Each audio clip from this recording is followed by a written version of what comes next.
सिन्नर तालुक्यातील मुसळगाव येथील एमआयडीसी भागातील 100 एकर जमीन नापीक झाली असून याचा निचरा करण्यासाठी शेतकरी येत्या 3 तारखेपासून उपोषण करणार आहेत.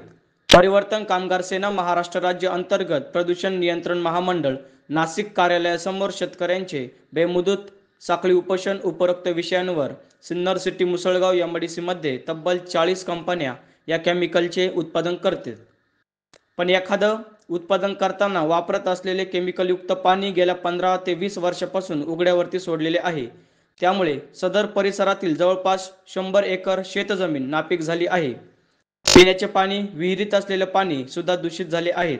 सदर विषय आम्ही शेतकरी परिवर्तन कामगार सेनेचे अध्यक्ष श्री विशाल बर्गे यांच्या नेतृत्वात गेली 2 वर्षापासून महाराष्ट्र प्रदूषण नियंत्रण मंडळ नाशिक या कार्यालयातील तत्कालीन SRB अमर दुर्गुळे यांना निवेदने दिली. तलाठी साहेबांना पंचनामे दिले.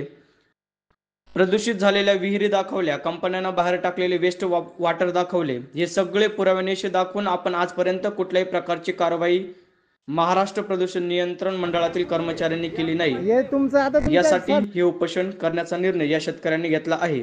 तरी सदर प्रकरणात आम्हा सर्व शेतकऱ्यांना न्याय मिळावा म्हणून आम्ही महाराष्ट्र प्रदूषण नियंत्रण मंडळ नाशिक कार्यालय, पहिला मजला, उद्योग भवन नाशिक येथे परिवर्तन कामगार सेनेचे अध्यक्ष विशाल बर्गे यांच्या नेतृत्वात हे साखळी उपोषण करीत आहोत, अशी सर्व माहिती शेतकरी वर्गाने प्रसारमाध्यमांशी बोलताना दिली.